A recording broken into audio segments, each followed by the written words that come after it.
What's up, YouTube? Today I wanted to talk about labels and whether or not they deserve the premium that people pay for them, or whether they're gimmicks that kind of take away from the coin itself.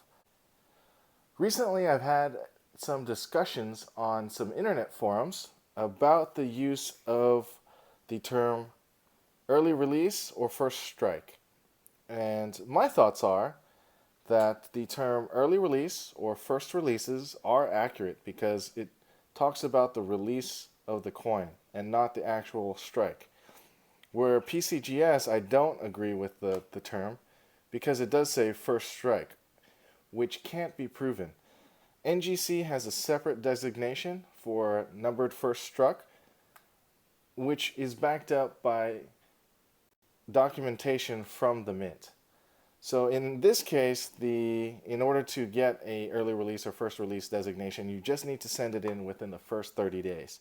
Now, the question is, does that make a difference? And take, for example, this pair of pandas. This panda, early release, MS70, was sent in and graded in the first 30 days of release. With a mintage of 8 million, this panda was purchased later in the year and has gone through a few other hands other than my own. So if I were to send this in and get an MS70, does it make a difference between the 1 and the 2? Or does it not? Most likely it doesn't. Or does it? You be the judge and you tell me, what do you think? So we'll use this for first strike and early release for the Libertads. And we all know that the Libertads had a little bit of an extra run at the beginning of the year or end of the year of 2015, and the mintages were updated later in the beginning of the first quarter of this year.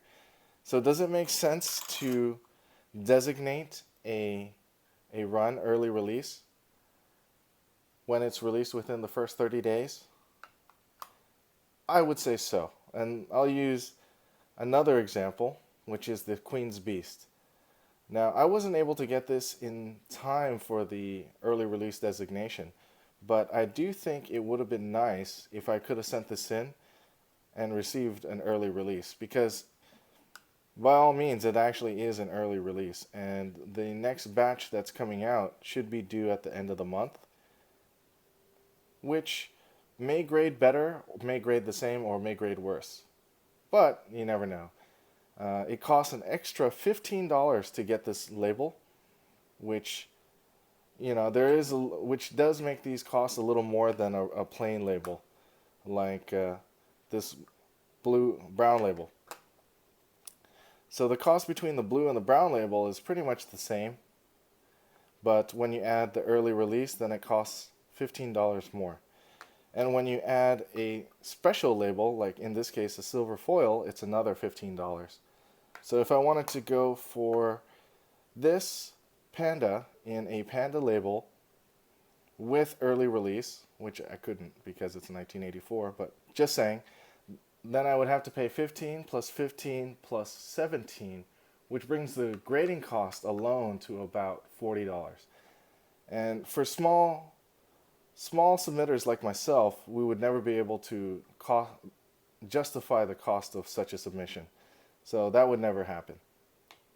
But in other cases, like the Queen's Beast, it would cost about $30 to get into a blue label early release as such, as seen on different coins.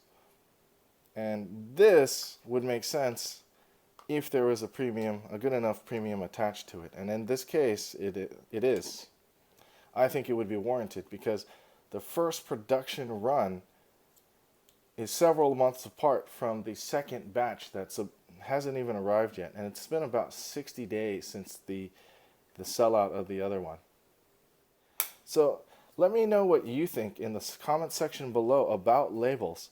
And here's a look at two different labels.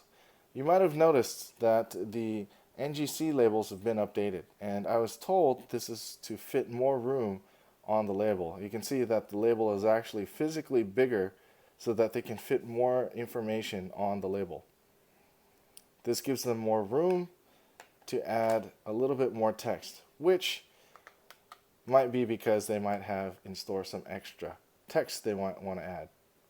I'm not exactly sure, but I'm sure we'll find out in upcoming releases or labels.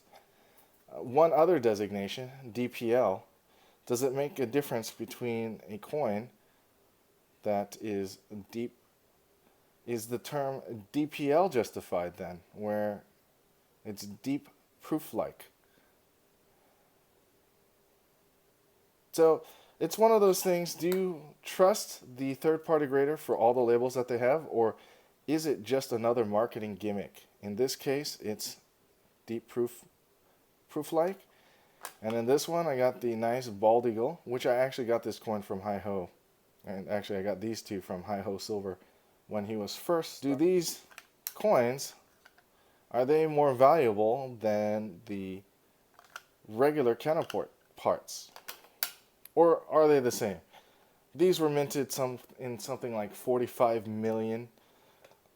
So if the American Silver Eagles were minted in 2014 to upwards of 45, 46 million. So if these were received in the first batch, does it give them a little bit of an edge?